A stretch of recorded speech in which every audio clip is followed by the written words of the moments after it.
Muito obrigado por escolher o Ministério de Vídeo e Áudio do Templo Batista Maranata. Depois de ouvir esta mensagem, visite o nosso site www.tbm.org.br. Nossa igreja oferece discipulado cristão, instituto bíblico e muitas oportunidades para o seu crescimento espiritual.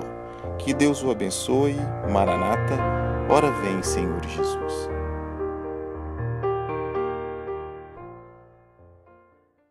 Vamos abrir nossas Bíblias ao livro de Gênesis, capítulo 4, 5 e 6. Eu vou ler um verso de cada um desses capítulos. Aqueles que puderem colocar-se em pé para a leitura desses três textos e depois, com a igreja ainda em pé, nós vamos orar. Gênesis capítulo 4, verso 26, Gênesis capítulo 5, verso 24 e Gênesis capítulo 6, verso 22. Comecemos por Gênesis 4, 26.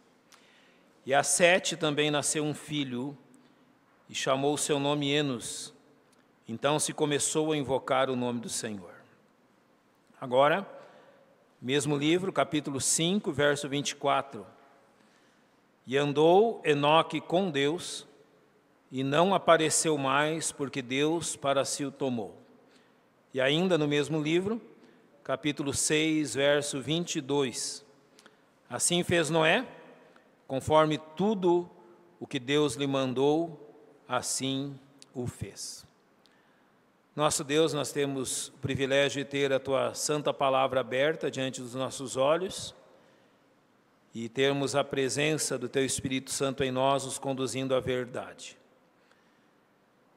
O poder, ó Deus, de praticar o que ouviremos nesta manhã, só pode vir do Teu Espírito.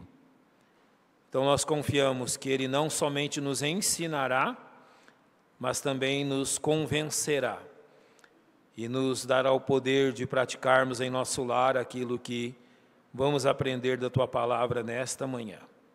E assim nós nos colocamos em Tua presença neste momento solene de ouvirmos a Tua palavra. Pois oramos em nome de Cristo, nosso Salvador. Amém. Podem se assentar, irmãos. O título desta manhã é Três qualidades que aproximam a família a Deus. Eu estou aí citando logo no início. Essas três qualidades, elas são o despertamento espiritual, a comunhão diária com Deus e uma vida de serviço e obediência. Todo lar que praticar essas três coisas será abençoado. Com qual razão nós dissemos isso? Exatamente dentro do contexto onde lemos sobre esses três homens.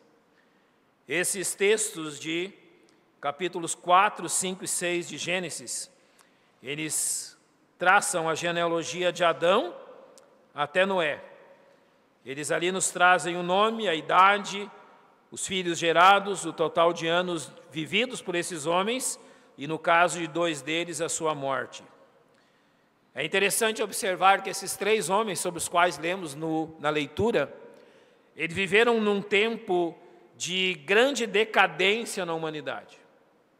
O que os une, o que os mantém dentro de um mesmo contexto é a decadência do mundo em que eles viveram. O mundo estava literalmente andando de mal a pior.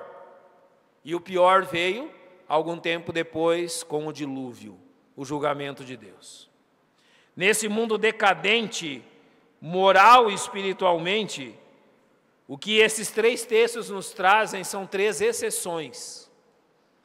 Num mundo que estava se autodestruindo e que foi destruído por Deus, nesse contexto, Deus nos apresenta três exceções. E o que me chama a atenção nessas três exceções é o fato do próprio Senhor Deus tecer comentários na sua palavra sobre esses três homens. Isso me chama a atenção profundamente. Por que Deus resolveu, no meio de uma geração perdida, moralmente destruída, espiritualmente destruída, Deus resolveu tecer comentários pessoais sobre três homens? Notem, são comentários pessoais de Deus a respeito deles. E realmente o que eu acredito que acontece aqui é que esses comentários, diante dessas 3 exceções, dessas 3 vidas, registram coisas que Deus se agradou no meio a um tempo de grande decadência. Deus viu no meio daquela decadência toda 3 homens que lhe agradaram. E Deus resolveu então tecer esses comentários em sua palavra a respeito deles. Se eles agradaram a Deus através disso, significa que eu também posso, se eu seguir o exemplo que eles nos deixaram. Porque eu digo que são 3 qualidades que aproximam a nossa família, o nosso lar de Deus, porque são coisas que Deus aprovou na sua palavra. Ele viu isso na vida desses homens, ele elogiou essas coisas e, portanto, nós podemos segui-las com toda a segurança. O objetivo que eu quero chegar ao falar desses 3 homens é o seguinte: o que você tem feito no seu lar para agradar a Deus? Quais são as coisas que você tem colocado em prática no seu lar a fim de agradar ao Senhor? Por que uso a expressão agradar ao Senhor?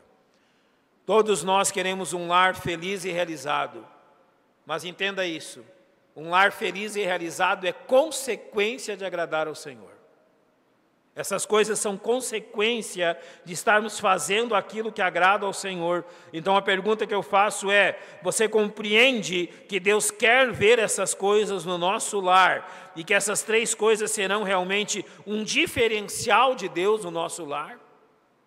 Deus quer isto. O que esses 3 homens fizeram está aqui registrado, chamou a atenção de Deus em meio a um tempo de decadência e corrupção. Então o que eu entendo disso? Não importa onde está inserido o seu lar, ele pode ser luz em meio às trevas e sal em meio à podridão do mundo, basta que você faça o que agrada a Deus. Esse deve ser o seu compromisso. Então eu vou citar uma por uma dessas 3 questões. Eu vou começar pela questão da importância do despertamento espiritual, usando a vida de Sete como exemplo.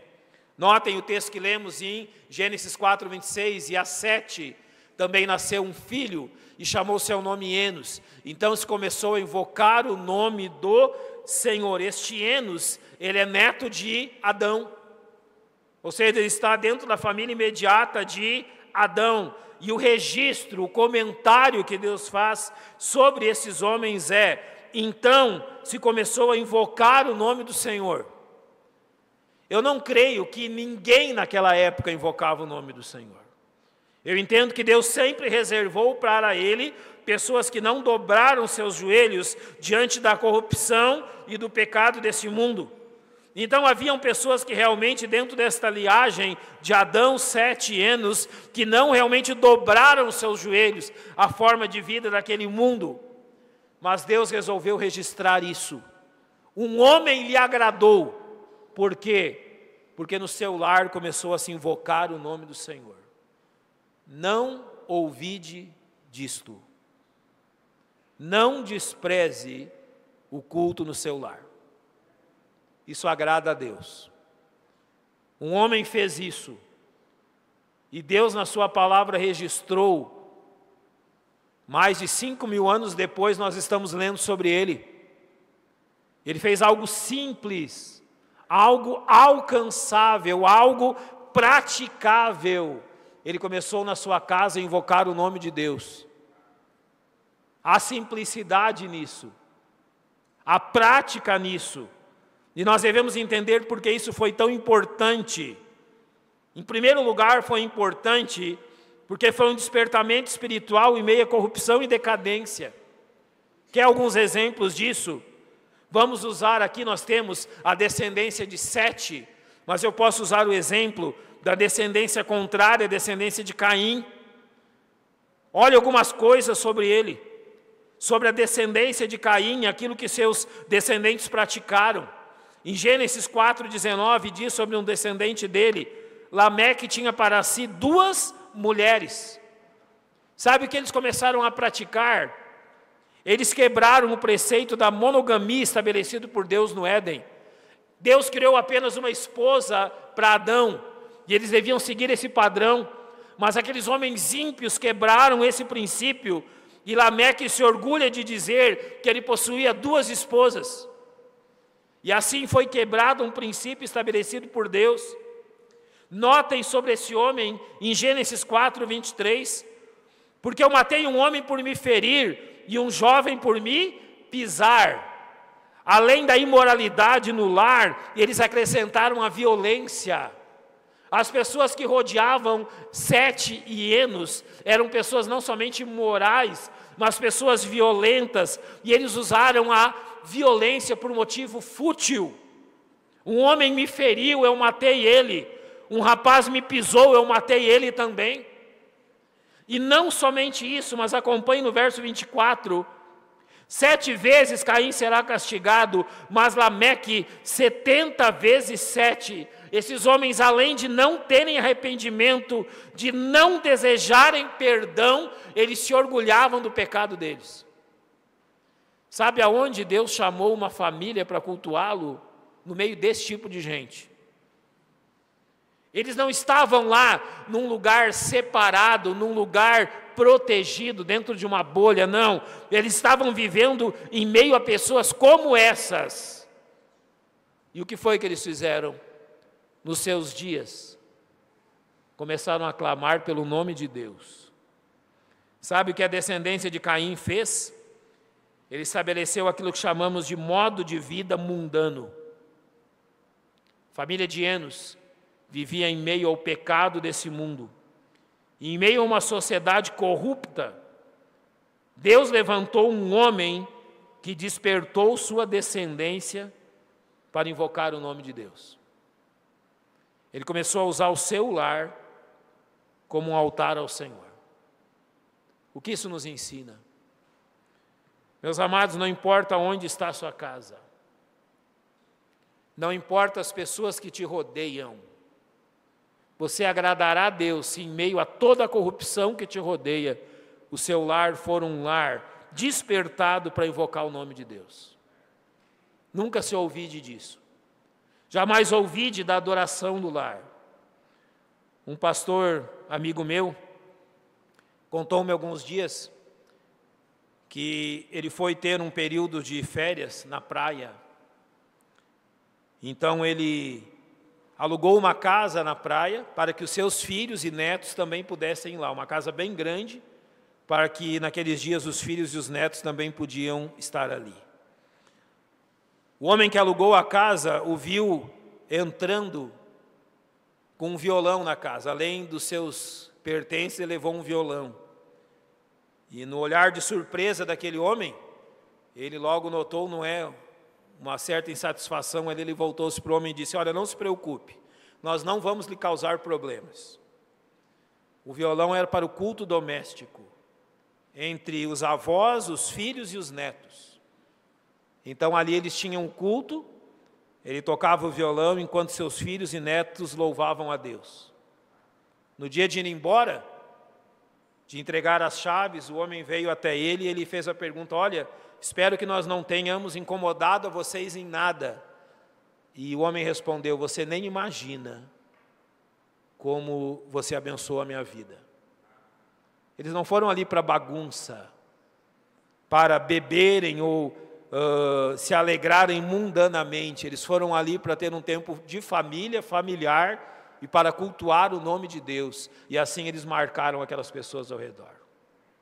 Jamais ouvide do poder que o culto doméstico possui. Jamais ouvide do poder que um lar que clama a Deus possui.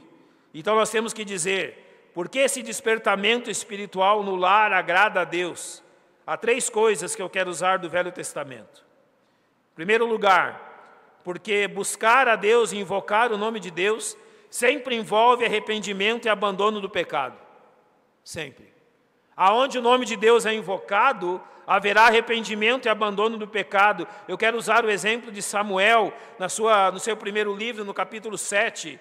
Ele cita assim, que eles passaram a jejuar aquele dia e disseram ali: pecamos contra o Senhor, no capítulo 7, verso 6. Sabe como começou o despertamento? Por invocarem o nome de Deus.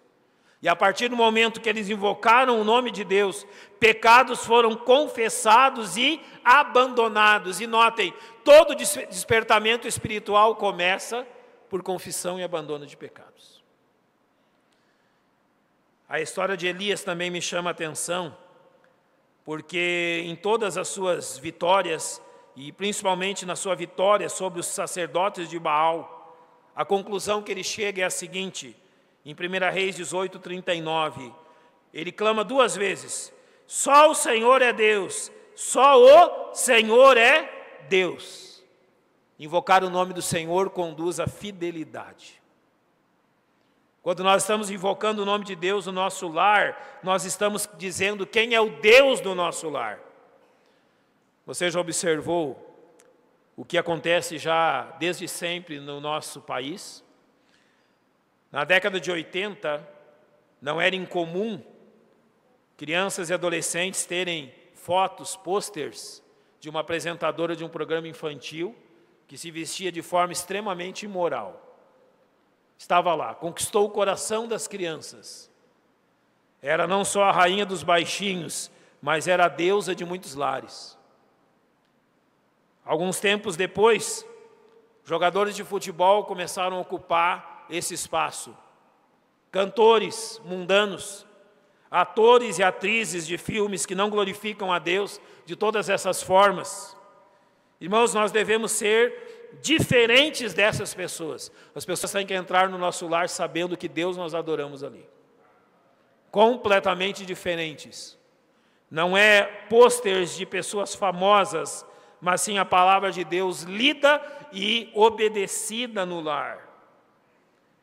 Ezequias foi quem restabeleceu o culto ao Senhor em um tempo em Israel. E olha o que ele diz, e o que é dito da sua obra de restauração, em 2 Crônicas, capítulo 30. Diz assim: e houve grande alegria em Jerusalém. Então os sacerdotes e os levitas se levantaram e abençoaram o povo, e a sua voz foi ouvida, porque a sua oração chegou até a santa habitação de Deus, até aos céus.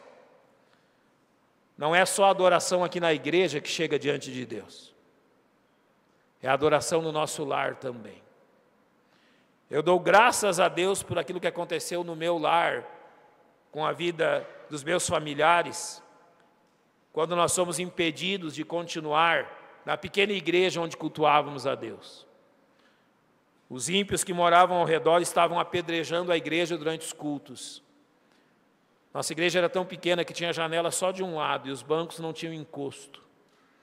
Num culto de sexta-noite, metade de um tijolo entrou por uma das janelas e explodiu na outra parede. Nós tivemos que, por questões de segurança, fecharmos aquele pequeno ponto de pregação. E Deus nos abençoou, o meu lar dos meus pais. Durante 8 anos a igreja se reuniu na cozinha da minha mãe. Não sabia porque a minha mãe tinha uma cozinha tão grande, depois eu fui entender. A igreja se reuniu ali por 8 anos. A primeira, vamos dizer, mensagem ou tentativa de mensagem que eu preguei foi na cozinha da minha mãe. O primeiro culto que eu ajudei na música, tocando violão, foi na cozinha da minha mãe, porque a igreja se reunia ali. Deus ouvia aquilo que aquele povo reunido ali fazia, com toda certeza. Não era uma igreja ainda composta, hoje já é, tem o seu templo, tem o seu lugar, mas naqueles 8 anos Deus ouviu um povo que se reunia numa cozinha. Da mesma forma, Deus ouve sim o culto prestado no seu lar, porque Jesus claramente disse que onde houverem 2 ou 3 reunidos em meu nome, ali estarei com eles. Não importa se é apenas um casal, se é um casal com um filho, se é um casal com 4 filhos, aquelas orações, aquela adoração chegarão diante do trono de Deus. Não ouvide disso. Deus se agrada de despertamento espiritual, e isso deve ser visto nos nossos lares. Segundo exemplo, agora usando a vida de Enoque, Gênesis capítulo 5, verso 24 diz: andou Enoque com Deus e não apareceu mais, porquanto Deus para si o tomou.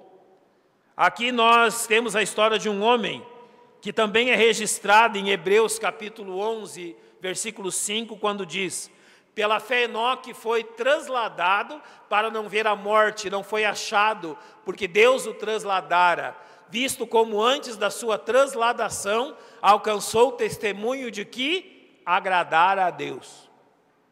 Você consegue pensar num homem que Deus determina que ele não morrerá, que ele será levado aos céus antes da sua morte, por uma razão muito simples: ele e Deus andavam juntos. Se em primeiro lugar eu falei de despertamento, agora eu quero falar de comunhão. Gênesis 5, 24 é claro ao dizer que andou Enoque com Deus, ao ponto desta comunhão entre eles agradar, ser de tal forma prazerosa a Deus, que Deus para si o tomou. É incrível isso. Deus tomou um homem para si por ter prazer nele. Agora vamos entender por que isso aconteceu. A primeira razão: Enoque provou da comunhão que a raça humana rejeitou. Sim, os homens no dia de Enoque rejeitaram a comunhão com Deus, mas Enoque não. Enoque desejava a comunhão que os homens desprezavam. Olha o que diz Gênesis a respeito de Adão e Eva após o pecado. Eles ouviram a voz do Senhor que passeava no jardim pela viração do dia e esconderam-se Adão e sua mulher da presença do Senhor. É isso que os homens fazem.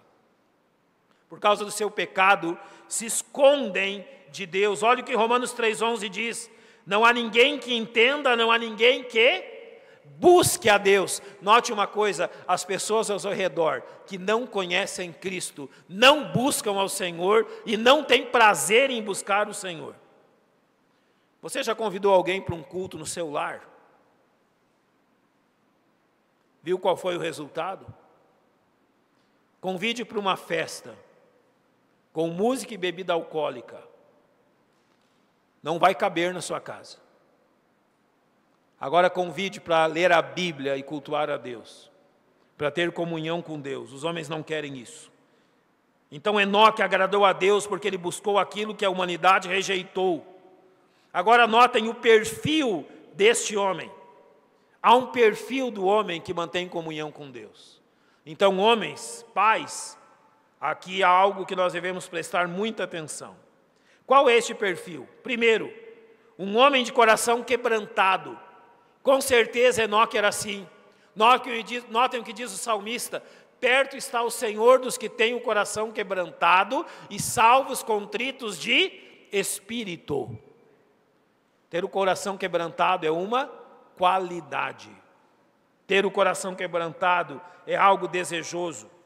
Além de tudo, Isaías diz: mas para este olharei, para o homem pobre e abatido de espírito, que treme da minha palavra. Você quer agradar a Deus?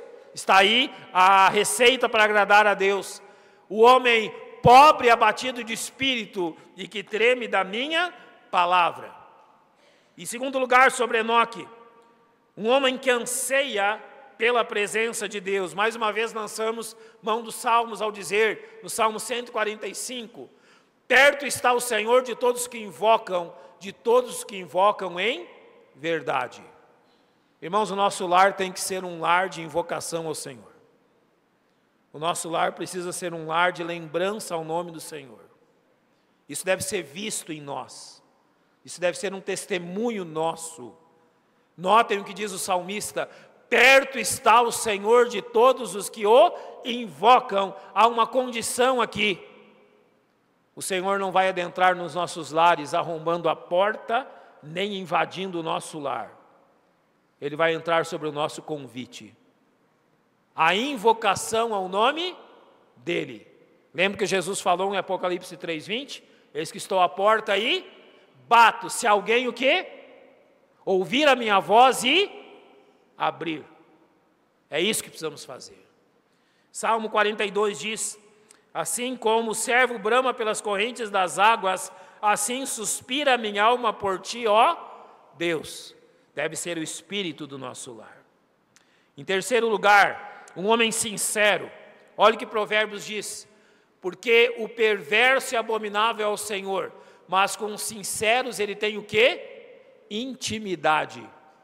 Sim, é isso que Deus deseja, intimidade. E agora observa o que o Salmos, capítulo 25, verso 14 diz: que o segredo ou a intimidade do Senhor é com aqueles que o temem. Sim. Qual é o lar que invoca o Senhor? É o lar que teme ao Senhor. Então é importante por isso que o nosso lar prime pela comunhão com Deus. Para sermos participantes, para termos a comunhão com Ele, o temermos e o invocarmos. Mais uma vez eu preciso dizer, não ouvide a reunião de sua família com Deus todos os dias. Você quer a presença de Deus no seu lar? Você precisa invocá-lo, servi-lo, adorá-lo ali onde você está. Faça isso e com toda certeza você verá o resultado. Faça isso e sem sombras de dúvidas você verá como o ambiente do lar é transformado. Em terceiro e último lugar, algo que também chamou a atenção de Deus e que deve ser praticado por nós: obediência e serviço. Aqui eu vou usar o exemplo em Gênesis capítulo 5. Viveu Lameque 182 anos, gerou um filho, a quem chamou Noé, dizendo: este nos consolará acerca de nossas obras e do trabalho de nossas mãos, por causa da terra que o Senhor amaldiçoou. Nota que o contexto continua um contexto de maldição por causa do pecado, mas aqui Deus traz uma declaração sobre um homem chamado Noé, e novamente Deus está registrando isso, sobre um homem que o agrade. Deus registra a profecia do pai de Noé, algo que realmente revelou-se como verdadeiro. Eu quero, em primeiro lugar, dizer a vocês como foi o tempo em que Noé viveu, para então demonstrar como ele agradou a Deus.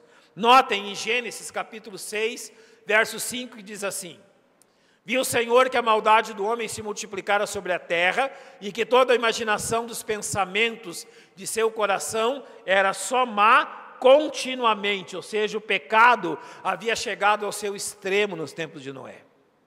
O pecado havia chegado aos extremos da sua manifestação. Olhe, por exemplo, os versos 11 e 12 que dizem: a terra, porém, estava corrompida diante da face de Deus, encheu-se toda a terra de violência, porque toda a carne havia corrompido o seu caminho sobre a terra. Além disso, as oportunidades de arrependimento estavam se encerrando. Notem o que diz Gênesis 6,6 ao dizer: então arrependeu-se o Senhor de haver feito o homem sobre a terra e pesou-lhe em seu coração. Você já imaginou o que aquele povo estava fazendo? Deus olha para a terra e ele se arrepende de ter criado o homem sobre ali. Não que Deus diga: eu errei. Não, Deus não erra. Mas Deus mudou de atitude para com o homem diante das atitudes do homem. Então em Gênesis capítulo 6, verso 13, nós lemos, quando o Senhor diz a Noé: o fim de toda a carne é vindo perante a minha face, porque a terra está cheia de violência, e eis que os desfarei com a terra. Eu quero chamar a atenção de você sobre uma coisa. Jamais use de desculpa a situação desse mundo ou das pessoas que lhe rodeiam. Quem toma as decisões é você. Os seus vizinhos, eu vou ir mais longe, sendo um pouco mais duro. A sua família, seus irmãos ou familiares que não conhecem Cristo, não são desculpa para você andar no mesmo caminho. As pessoas que cercam o seu lar não são desculpa para que você faça o mesmo. Você pode, tem o direito e o poder de agir diferente. Noé fez isso. Ele viveu na pior das sociedades, mas notem o que Mateus 24, 37 diz: e como foi nos dias de Noé, assim também a vinda do homem será na vinda do homem, do Filho do Homem. Nós entendemos que refere-se aos nossos dias. Se Noé, irmãos, foi diferente em meio àquela sociedade, eu e você também podemos ser.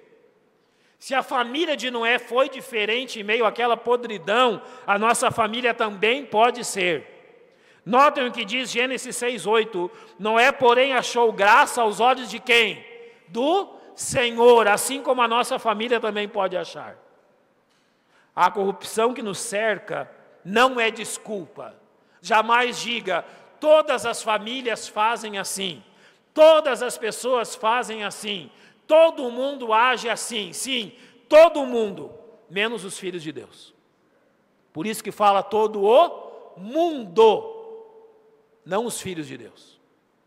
Nós temos o poder de sermos diferentes em meio a essa corrupção. Nós não precisamos ser assim. O que havia em Noé, que agradou a Deus, para nós encerrarmos. Gênesis 6:9 diz: estas são as gerações de Noé. Noé era homem justo. Era a atitude de justiça que o diferenciava daquelas pessoas. Ele não se deixou levar pela injustiça daqueles homens. Ele foi diferente. Gênesis 6:9 também diz que Noé era perfeito em suas gerações. Sabe o que acontecia com Noé? Ele não era confundido com aqueles homens maus que viviam perto dele.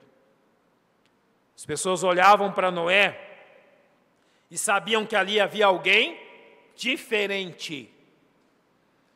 Deixa eu desafiá-lo a uma coisa. Irmãos, os nossos vizinhos devem olhar para nós, para a nossa família, e reconhecermos, mesmo sem as nossas palavras, que nós somos uma família diferente. Que nós não fazemos as mesmas coisas que eles. Que nós não andamos nos mesmos caminhos deles. Noé era perfeito em suas gerações. Ele, os seus pais, os seus filhos, eram diferentes das pessoas daquele mundo. 50 anos depois, quase 50 anos depois, dos meus pais conhecerem a Cristo, uma das maiores alegrias que tenho em relação a eles, é que mesmo que mais de 4 décadas tenham se passado, as pessoas que moram ao redor da nossa igreja lá, e ao redor da minha família, podem testemunhar que há 40 anos eles jamais mudaram, continuaram servindo a Deus da mesma forma. Que esse seja o nosso testemunho, perfeito em suas gerações. Gênesis 6:22 diz: assim fez Noé, conforme tudo que Deus lhe mandou, assim o fez. Agora aqui entra uma segunda questão. Além de não se envolver com o pecado desse mundo, o testemunho da sua família deve ser o testemunho de alguém que trabalha para Deus. Sim, ocupe a sua família no ministério do Senhor. Não importa a idade. Nós temos o coral de adultos, mas também temos o coral infantil. Temos as classes para adultos, mas temos as classes infantis. Todos na nossa igreja podem e devem servir a Deus. As pessoas sabiam que não era diferente, não só porque ele vivia diferente, mas porque ele ocupava os seus recursos, a sua vida e a sua força para servirem a Deus. Não tenha vergonha diante de convites de familiares ou amigos de dizer: olha, eu não posso participar desse teu festejo ou desse seu encontro, porque eu tenho um compromisso de servir a Deus na minha igreja. Não tenha vergonha disso. Inclua a sua família no serviço do Senhor. Noé fez isso. Não era só Noé que trabalhava na arca, eram seus filhos também. Inclua os seus filhos no serviço do Senhor. Por último, Hebreus 11:7 diz: pela fé Noé, divinamente avisado das coisas que ainda não se viam, temeu, e para a salvação da sua família preparou a arca, pela qual condenou o mundo e foi feito herdeiro da justiça, que é segundo a fé. Eu não preciso dizer a vocês que Noé construiu uma arca tremenda, longe da água, e num tempo onde as pessoas não conheciam chuva. O que você imagina que as pessoas disseram dele? É louco. Esse precisa ser internado. Esse é um fanático. Está construindo um barco no seco. Está falando que vai cair água do céu, nunca caiu. Você acha que é diferente quando nós dissemos às pessoas que Jesus Cristo está às portas para voltar? Experimenta hoje ou amanhã chegar no seu vizinho e dizer o seguinte: amigo, se algum dia você bater na minha porta e ninguém atender, não se surpreenda, é porque nós somos arrebatados. O que ele vai dizer de você? Ó, gente, vamos ficar meio longe daquele povo lá, porque é tudo louco. Estão dizendo que vai acontecer uma coisa que ninguém jamais viu. Estão dizendo que eles podem sumir de uma hora para outra. Sabe o que agrada em Deus nisso? Fé. Noé agiu por fé, da mesma forma que nós temos que agir também. Concluindo, talvez nós já tenhamos pensado, e você já tenha feito isso, em muitas coisas que podem ser realizadas no lar, a fim de sermos abençoados pelo Senhor.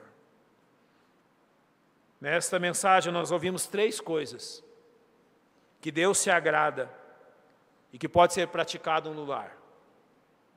A primeira delas, despertamento espiritual, invocar o nome do Senhor. A segunda delas, comunhão com Deus, é isso que Ele quer. E a terceira delas, serviço e obediência. Essas coisas são possíveis de serem colocadas em prática no seu lar hoje? Sim. São simples e alcançáveis. São simples e praticáveis. Basta que você faça isso. Deus não está pedindo um plano mirabolante.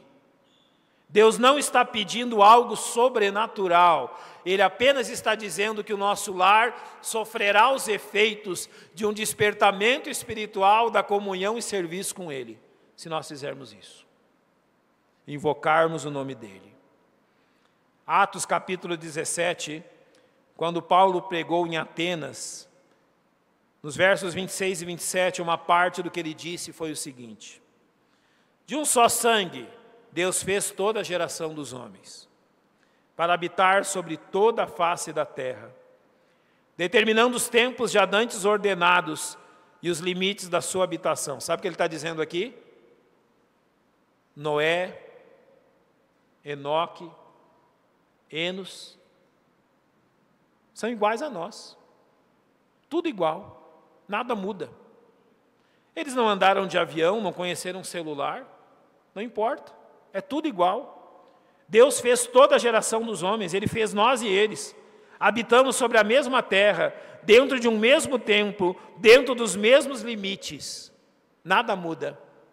Mas olha o que ele diz então: para que buscassem ao Senhor, se porventura tateando pudessem achar, ainda que não está longe de cada um de nós. Não está longe, irmãos, está próximo. As ações são simples, possíveis, praticáveis.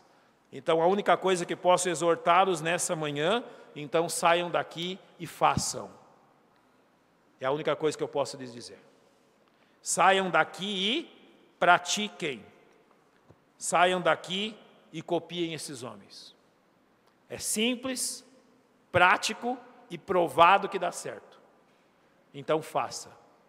É a única coisa que eu posso deixá-los nessa manhã. Vamos fechar os nossos olhos, vamos orar.